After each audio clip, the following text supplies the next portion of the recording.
Other levels of government are taking in Monday's election results, including cities and towns here in this province.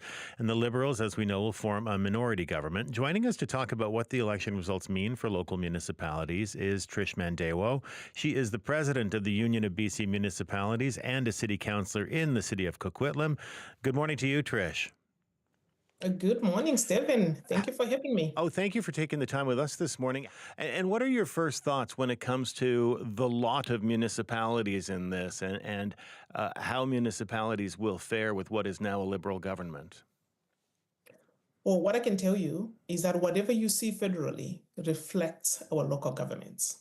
We have, a diversity of political alignment in our local governments. So for us at Union of B.C. Municipalities, especially here in BC, we will work with whoever is elected because that reflects our members.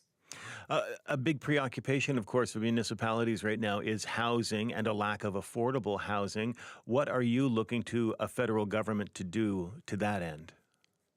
So I know BC is looking forward to the federal government to show leadership. With that, I mean, we want them to be Canada strong and to strengthen the economy. And we also want them to make sure that they strengthen that housing piece, which has been hounding us for quite some time now. But what has the relationship between the previous Liberal government and municipalities been like? We have been advocating, whether it was, the previous government or the Liberal government, we have always been advocating to have more infrastructure because, as you know, housing is actually a federal and provincial issue. For us local governments, we are busy trying to have the infrastructure to support all these housing goals that they put together. So for us, we have been, I can tell you since time immemorial, just saying we have to build complete communities. And with that, we cannot ignore upgrading the infrastructure or putting more money into infrastructure. And we are going to continue to sing that song. But this is a fourth term of a Liberal government. What have you got out of the first three terms? So, as you know, I can speak of one thing that we got from the last Liberal government, which was the Canada Community Building Fund, which is also known as CCBF, previously known as the gas tax. That has been coming because that's the only stable funding that local governments right now, where they can look forward to receiving that funding every year. So that's what we have been getting. But it started way back in the early 2000s. So it's been around. Every government that has come through has maintained that. But we're going to continue to say we need them to double that CCBF. So we are hoping that with the new federal government, we are hoping that they will align their federal policies with the housing policies. With that, it also means upgrading and putting more funding into the infrastructure. This is a government, though, that has just got rid of the consumer carbon tax, which has finally brought prices down at the pumps at a time when consumers are facing very difficult times. Now you're asking for a tax on gas to be doubled. How do you think that's going to go over?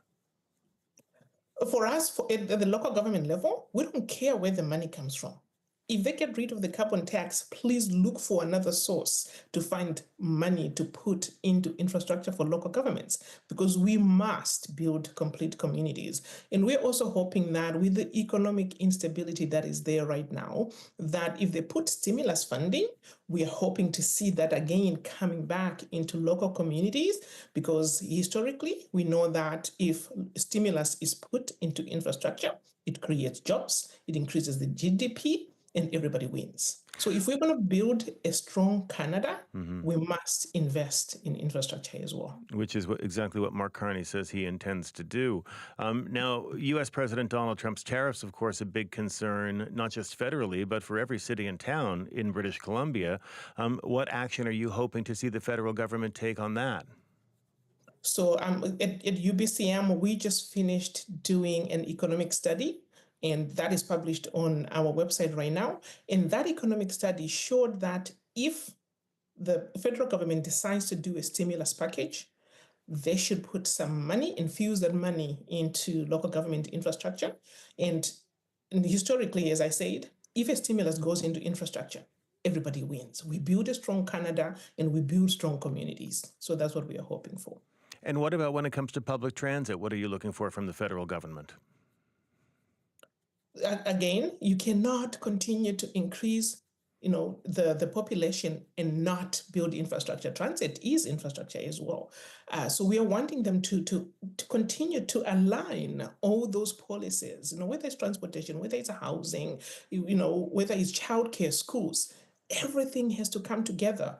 Otherwise, we are piecemealing our communities and we are never going to have complete communities. And I don't think that's what anybody wants. And I don't think that's what a strong Canada looks like. And finally, Councillor, I want to just change topics for a moment. The pain and the shock from the Lapu Lapu Festival tragedy is still fresh, obviously. The Mayor of Vancouver, Ken Sims, said that more support is needed for mental health from other levels of government. Is this something that you hope the federal Liberal government will pay attention to now? We sure hope so. And I know in BC, we have been advocating for the other levels of government to look at the opioid crisis. We've been advocating for them to look at mental health because we are the ones that are closest to the people and we see the pain, we see the needs. So yes, we are hoping that people are going to step back, and look and say, what is it that we need to do differently in order to solve these things? Because when we see an event like what happens on Saturday, everybody's heart bleeds because of that. So we cannot continue to do things the same. We must change. But what is it that we're going to change? But for us, we know for sure mental health and addictions needs to be looked at. And does this also change the way you look at major public events? For sure, I know that in my own city, we're going to be having that conversation. We have tons of festivals, right? But we have, in order to have the the public confidence to continue to come out to these events, we have to do what we can. But you and I know that we are putting a bandage on an issue here. Even if we put barricades, you cannot put a barricade against someone that has mental health.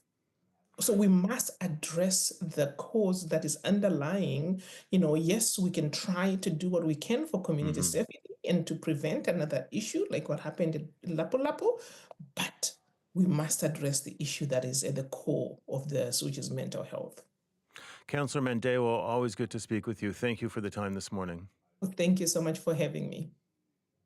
That is Trish Mandewo, the president of the Union of B.C. Municipalities and a councillor with the City of Coquitlam.